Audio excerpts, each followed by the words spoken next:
Welcome to ஜாஸ் simple cooking.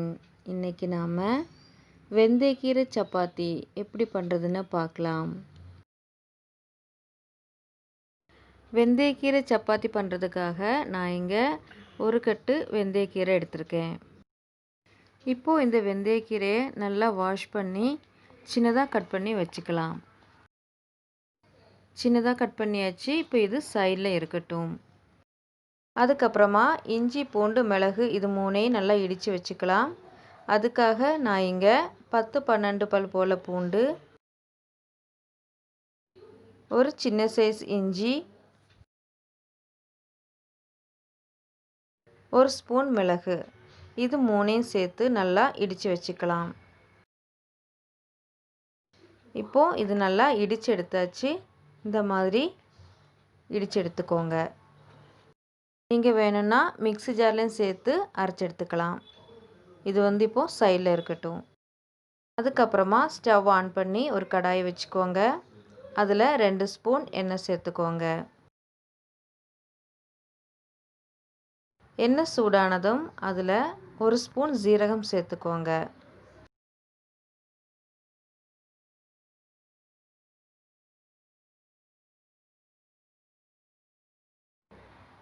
ஜீரகம் நல்லா பொரிஞ்சு வந்ததும் இப்போ நாம் இதில் இஞ்சி பூண்டு மிளகு இடித்து வச்சுருந்தோம், அந்த பேஸ்ட்டை இதில் சேர்த்துடலாம். சேர்த்துட்டு நல்லா கலந்து விட்டுக்கோங்க.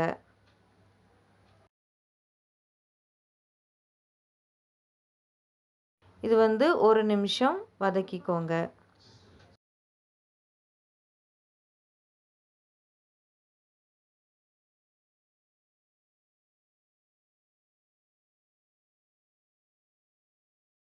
இப்போது 1 நிமிஷம் நல்லா வதங்கிடுச்சு. இப்போ நாம் இதில் கட் பண்ணி வச்சுருக்கிற வெந்தயக்கீரையை சேர்த்துடலாம்.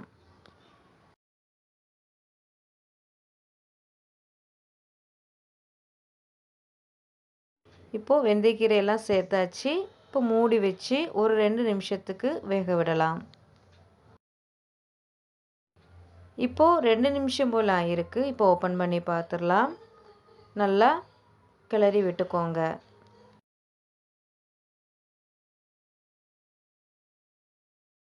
இப்போ இதில் பவுடர் மசாலாலாம் சேர்த்துடலாம்.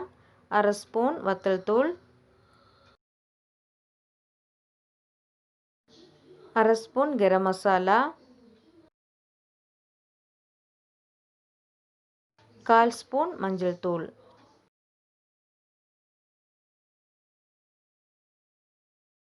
1/2 ஸ்பூன் உப்பு சேர்த்துட்டு நல்லா கலந்து விட்டுக்கோங்க.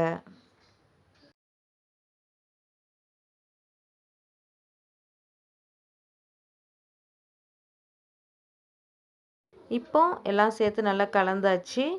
மூடி வச்சு ஒரு 2 நிமிஷத்துக்கு வேக விடலாம்.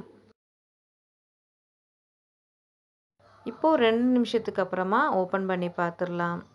இப்போ கீரையில் உள்ள தண்ணியெல்லாம் வெளியே வந்திருக்கு. இப்போ நல்லா மிக்ஸ் பண்ணி விட்டதுக்கப்புறமா நம்ம ஸ்டவ்வை ஆஃப் பண்ணிடலாம்.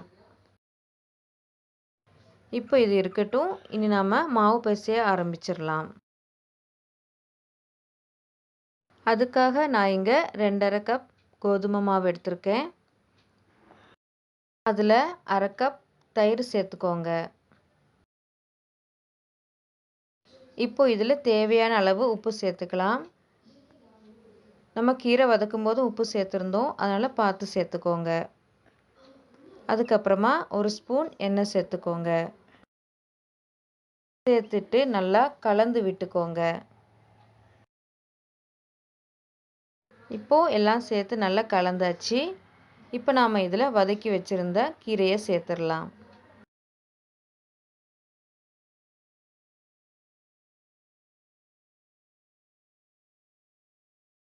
இப்போது எல்லா கீரையும் சேர்த்தாச்சு. இப்போ இது நல்லா கலந்து விட்டுக்கலாம். இப்போ கீரை சேர்த்து நல்லா கலந்து விட்டதுக்கப்புறமா இதில் தேவையான அளவு தண்ணி சேர்த்துக்கலாம். தண்ணி ரொம்ப கம்மியாகவே சேர்த்துக்கோங்க. நம்ம தயிர் சேர்த்துருக்கிறதுனால தண்ணி கொஞ்சமாக தான் தேவைப்படும். இப்போ நல்லா மிக்ஸ் பண்ணிக்கலாம். இப்போ மாவு நல்லா பிசைஞ்சாச்சு.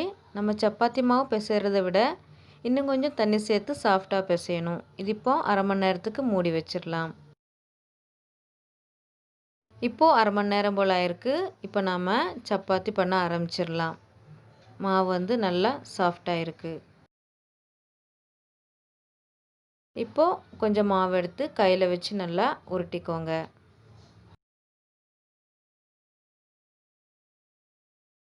இப்போ கையை வச்சு கொஞ்சம் அமர்த்தி மாவில் முக்கி இப்போ நம்ம தேய்ச்சிடலாம்.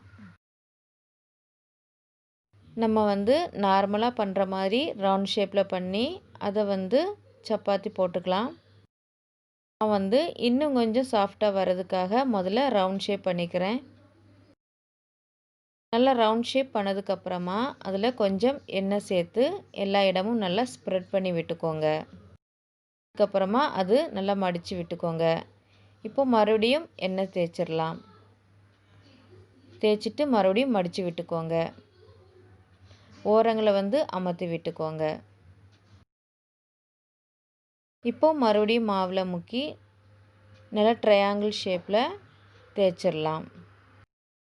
இப்படி பண்ணால் சப்பாத்தி வந்து நல்லா லேயராக நல்லா சாஃப்டாக வரும்.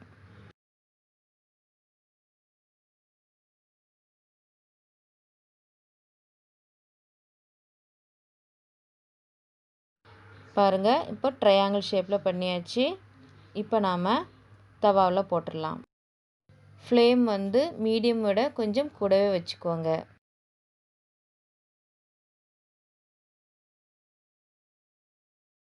இப்போது ஒரு சைடு லைட்டாக வெந்ததும் நம்ம திருப்பி போட்டுக்கலாம்.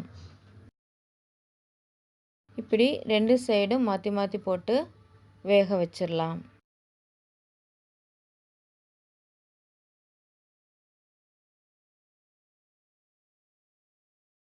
இப்போது 2 சைடும் நல்லா வெந்து ப்ரௌன் நிறமானதுக்கப்புறமா இப்போ நாம் இதில் எண்ணெய் தடவிடலாம்.